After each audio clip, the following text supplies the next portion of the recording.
जय हिंद मेरे प्यारे दोस्तों, आप सभी का आपके YouTube channel math class for exam में स्वागत करता हूं दोस्तों। तो दोस्तों बहुत ही शानदार विथ लाजवाब विथ स्लाइड क्वेश्चन लेके आए हैं दोस्तों। उम्मीद है आप लोगों को पसंद आएगा। तो दोस्तों बने रहे, पूरा का पूरा व्यू कीजिएगा और अभी तक हमारे चैनल को सब्सक्राइब नहीं किए तो प्लीज सब्सक्राइब करें और कमेंट करें दोस्तों। तो दोस्तों आज प्रीवियस ईयर से संबंधित क्वेश्चन लेके आया हूं और जितने भी क्वेश्चन है बहुत ही शानदार है क्वेश्चन है दोस्तों। विथ ट्रिक से और इजी से कैसे बनता है वो चलिए देखते हैं, ठीक है। तो क्वेश्चन स्टार्ट करते हैं। क्वेश्चन नंबर 1 आपके स्क्रीन पर। एक बिंदु के निर्देशांक -1,9 एवं 11,1 बिंदुओं को जोड़ने वाले रेखाखंड को आंतरिक रूप से 3:1 के अनुपात में विभाजित करते हैं और निम्न है, ये निकालना है दोस्तों। तो दोस्तों ये क्लास 10 से आप लोग पढ़े होंगे फॉर्मूला कि x1 = m1 multiple x2 plus m2 multiple x1 by m1 plus m2, ये x का फॉर्मूला। और y का क्या होता है ना, y = m1 multiple y2 plus m2 multiple y1 by m1 plus m2, ये फॉर्मूला होता है दोस्तों। तो बहुत से ऐसा होता है कि जो फॉर्मूला याद नहीं रहता है, तो इजी से कैसे निकालना है वो देखिए, ठीक है। तो 1 का 2 बिंदु ले लेते हैं, यहां a मानते हैं, इसको b मानते हैं, ठीक है। और यहां m1 और ये होगा m2, ठीक है। तो पहला वाला दिया हुआ है -1 और 9, ये दिया हुआ है। दूसरा में दिया हुआ है दोस्तों 11 और 1 दिया हुआ है, और m1 और m2 का मान, इसका मान 3 और इसका मान 1 दिया हुआ है, ठीक है। अगर ऐसा रहता है या तो इसको ऊपर में लिखते हैं 3 और 1, इसको इसके साथ मल्टीपल करना है, इसको इसके साथ मल्टीपल करना है, ठीक है, और डायरेक्ट निकल जाएगा। तो इसको इसके साथ मल्टीपल करेंगे तो कितना होगा ना, वही होगा -1 9 होगा। और इसको इसके साथ मल्टीपल करना है तो 11 दिया 33 और 3 1 जा 3, ये निकल गया दोस्तों, ठीक है। ये हो गया x1, ये y1, ये हो गया x2, ये हो गया y2, ठीक है। अब x1 और y1 का मान निकालने का रूल क्या है दोस्तों, ये x1 और x2 दोनों जोड़ देना है। तो -1 plus 33 bye m1 plus m2, तो 3 + 1 कितना हो जाएगा ना 4, तो 4 लिखेंगे। फिर y1 और y2 को जोड़ देना है, तो 9 + 3 बाय m1 प्लस m2, तो m1 का मान 3 और m2 का मान 1, तो कितना हो जाएगा ना 4, ठीक है। अब क्या होगा ना, प्लस माइनस माइनस होगा, माइनस प्लस माइनस होगा, तो 33 में 1 घटेगा तो कितना होगा ना 32 होगा बाय 4 होगा। और यहाँ 9 और 3 कितना हो गया ना 12 बाय 4 हो जाएगा। तो 4 8 32 और 4 3 12, तो क्या होगा ना 8 और 3 होगा, ठीक है। तो इस तरह से निकाल सकते हैं ये x का मान, ये y का मान, ठीक है। तो यही क्वेश्चन में पूछा गया था, किस अनुपात में विभाजित करेगा, तो इस अनुपात में, और इसका आंसर होगा 2 नंबर जो होगा वह 4 होगा आंसर, ठीक है।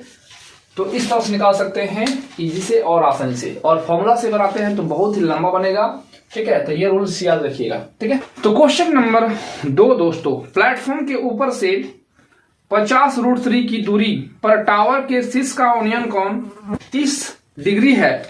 यदि टावर की ऊंचाई 60 मीटर है तो प्लेटफॉर्म की ऊंचाई क्या होगी, ये निकालना है दोस्तों, ठीक है।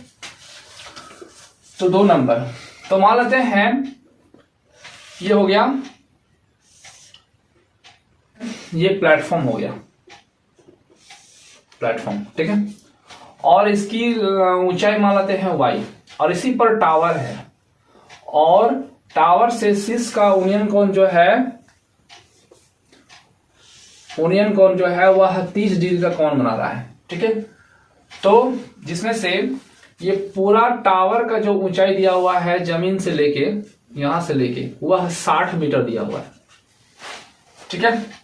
और इसमें भवन से और इसके बीच के है 50√3 दिया हुआ है। तो ये अगर यहां 50√3 तो ये भी 50√3 ही होगा, ठीक है। तो ये निकालना है, तो मान लेते हैं A, ये हो गया B, ये C, और ये D, ये हो गया E।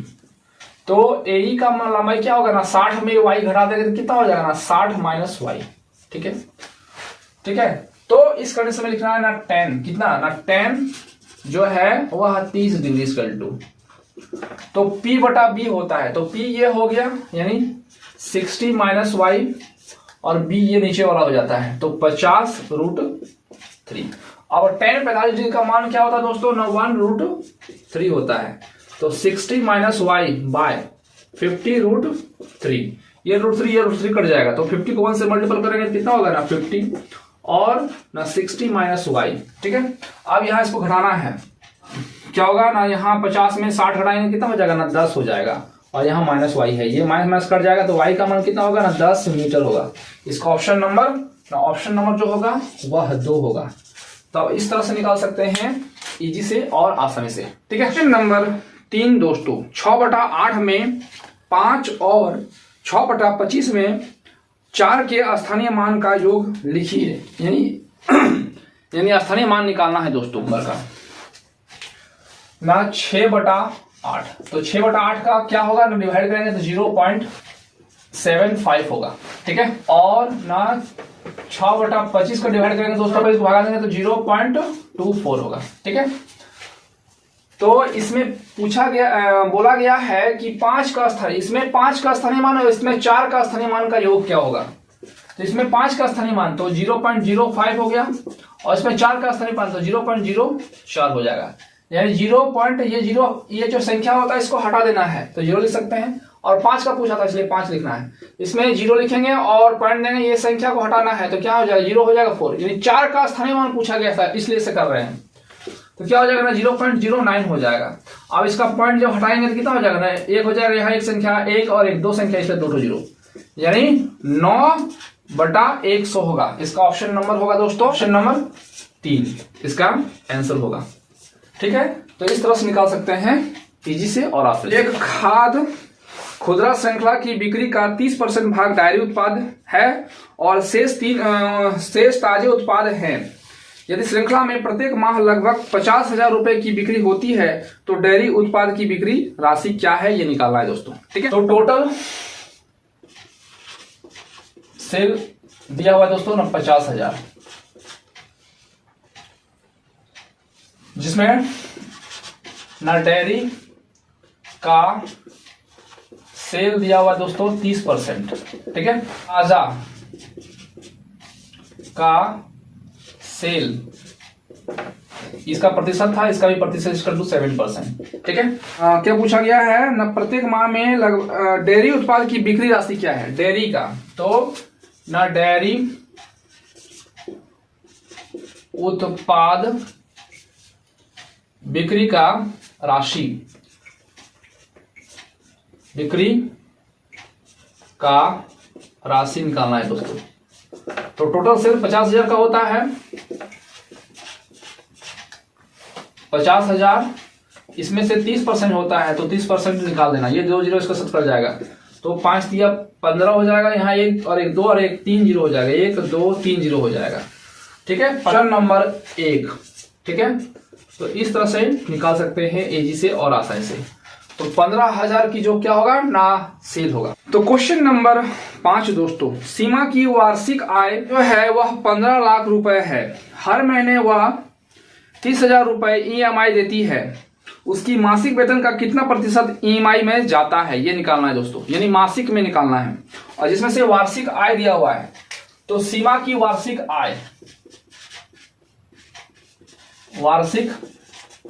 आय दोस्तों ना 15 लाख है, कितना रुपया वार्षिक है, तो मासिक निकालना है। तो मासिक का रूल क्या होता है दोस्तों ना, मासिक का रूल होता है मासिक आय, यानी एक साल में 12 महीना होता है तो 12 से डिवाइड देना है, तो 15 लाख को भागा देना है 12 से। ठीक है, तो कितना होगा मासिक आय दोस्तों ना 1,25,000 हो जाएगा। ठीक है, इसका वार्षिक आय। तो EMI की प्रतिशत निकालना है। ठीक है, तो EMI का मासिक प्रतिशत इक्वल टू 30,000 देता है बाय 1,25,000 25,000 मल्टीपल 100, ये 3 जीरो इसके साथ कट जाएगा। 25 पचे 125, 25 4 100, 5 छक 30, कितना होगा ना 6 गुना 4, तो 6 चौक 24% जो होगा वह EMI मासिक के प्रतिशत के रूप में देगा। इसका ऑप्शन नंबर होगा ऑप्शन नंबर 1 होगा। ठीक है, इस तरह से आप निकाल सकते हैं इजी से और आसानी से। क्वेश्चन नंबर 6 दोस्तों ना 425 का स्क्वायर माइनस 424 का स्क्वायर, ये निकालना है दोस्तों। इतना का मान क्या होगा, तो क्या होगा दोस्तों ना 425 प्लस 424, और यहां हो जाएगा ना 425 माइनस 424। ठीक है, अब इसको जोड़ना है, कितना हो जाएगा ना 948 हो जाएगा, फिर मल्टीपल, तो यहाँ 1 हो जाएगा। 425 में 424 घटाना है। ठीक है, तो कितना होगा ना 1। अब इसको इसके साथ मल्टीपल करेंगे तो कितना होगा ना 879 होगा। इसका ऑप्शन नंबर होगा दोस्तों वह 4 होगा। ठीक है, तो इस तरह से आप इजी से और आसानी से निकाल सकते हैं। नंबर 7 का सोल्यूशन दोस्तों, √45 मल्टीपल √20 बाय √12 मल्टीपल √3, इसका मान निकालना है दोस्तों। तो रूट में है तो इसको रूट में रखते हैं ना 45 मल्टीपल 20 बाय, इसको रूट में रखते हैं तो 12 मल्टीपल 3। अब इसको इसके साथ मल्टीपल करके कितना हो जाएगा ना 900 हो जाएगा, और भी रूट में होगा बाय, नीचे वाला कितना होगा ना 32 36 हो जाएगा। अब 900 का वर्गमूल क्या होता है दोस्तों ना 30 होता है। उसी तरह 36 का वर्गमूल क्या होता है ना 6, तो 6 पचे 30, तो इसको हल करने पर आया 5। ठीक है, इसका ऑप्शन होगा वह 4 होगा। तो इस तरह से आप निकाल सकते हैं इजी से और आसानी से आंसर। ठीक है, क्वेश्चन नंबर 8 दोस्तों, यदि cosec A = 2 और sec B = √2 हो तो A + B का मान है, ये निकालना दोस्तों। तो क्या दिया हुआ है ना cosec A = 2 दिया हुआ है, तो cosec A = यानी cosec कितना डिग्री का मान दिया हुआ है 2, तो 30 डिग्री का मान होता है 2। अब ये cosec है, cosec कट गया तो A का मान हो गया ना 30 डिग्री। फिर दूसरा में दिया हुआ दोस्तों ना sec B का मान दिया हुआ है √2, तो लिखेंगे ना sec B = अब sec कितना डिग्री का मान √2 होता है ना sec 45 डिग्री का मान होता है, तो ये sec और sec कट जाएगा, तो B का मान क्या होगा ना 45 डिग्री। अब क्वेश्चन में पूछा गया दोस्तों ना A + B का मान क्या होगा, तो A का मान है 30 डिग्री और B का मान है 45 डिग्री, दोनों को जोड़ेंगे तो कितना होगा ना 75 डिग्री होगा। इसका ऑप्शन नंबर 3 होगा। ठीक है, तो इस तरह से आप निकाल सकते हैं। तो क्वेश्चन नंबर 9 दोस्तों, एक वस्तु 3 सेकंड में 15 मीटर और फिर 2 सेकंड में दूसरे 16 मीटर की यात्रा करती है, वस्तु की औसत गति क्या है, ये निकालना है दोस्तों। तो क्या दिया हुआ है ना औसत गति, तो औसत गति का फॉर्मूला होता है कुल दूरी। तो पहला दूरी कितना दिया दोस्तों, पहला दूरी दिया हुआ है 15 मीटर और दूसरा है 16 मीटर, ये हो गया कुल दूरी बटा कुल समय। समय दिया हुआ है पहला 3 और 2 5 हो गया, तो ना 15 और 16 कितना होगा 31 बटा 5 होगा, तो 5 6 30.0.20 जो होगा वह मीटर पर सेकेंड होगा। इसका ऑप्शन नंबर होगा दोस्तों नंबर 4। ठीक है, तो इस तरह से निकाल सकते हैं आप इजी से और आसानी से। औसत गति का रूल होता है ना कुल दूरी बटा कुल समय। तो क्वेश्चन नंबर 10 दोस्तों, एक नदी में धारा के प्रतिकूल 60 किलोमीटर की दूरी तय करने में एक नाव खेने वाले को 8 घंटे लेते हैं, जबकि धारा के अनुकूल समान दूरी तय करने में 5 घंटे लगते हैं। स्थिर पानी में नाव खेने वाले की गति क्या है, यह निकालना दोस्तों। तो इस तरह का क्वेश्चन हम पढ़ा चुके हैं बोट और स्ट्रीम्स, आप प्लेलिस्ट में जाके देख सकते हैं। ठीक है, तो यहाँ इसको हल कैसे करते हैं, सबसे पहले क्या होता है ना प्रतिकूल और अनुकूल में इसमें ध्यान देना है। तो प्रतिकूल का मतलब होता है दोस्तों ना धारा के विपरीत, और धारा का विपरीत में क्या होगा ना चाल को घटाएगा। और अनुकूल का मतलब क्या होगा ना धारा के दिशा में, यानी चाल का क्या होगा ना स्पीड को बढ़ा देगा, यानी प्लस होगा। ठीक है, और इस कंडीशन में क्या होता है ना अगर स्थिर पानी बोला जाए तो हमेशा एक्स लेंगे, और अगर नाव बोला जाए, नाव में कोई आदमी रहता है उसको बोला जाए तो वाई लेना है, तब इजी से और आसानी से निकाल सकते हैं। ठीक है, स्थिर पानी की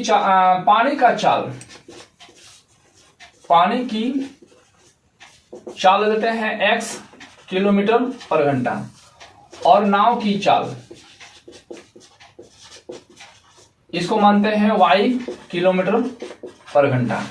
तो क्वेश्चन में बोला गया दोस्तों ना धारा के प्रतिकूल, तो प्रतिकूल में क्या होगा ना माइनस होता है। x minus Y equal to कितना दूरी दोस्तों 8 किलोमीटर दूरी तय करने में 8 घंटा लग जाता है। ठीक है, ऐड करेंगे तो कितना होगा ना 7.5 इक्वेशन नंबर 1 मान लेते हैं। ठीक है, अब क्या है ना धारा के अनुकूल, तो धारा के अनुकूल में क्या होगा ना धारा का अनुकूल मतलब प्लस हो जाएगा।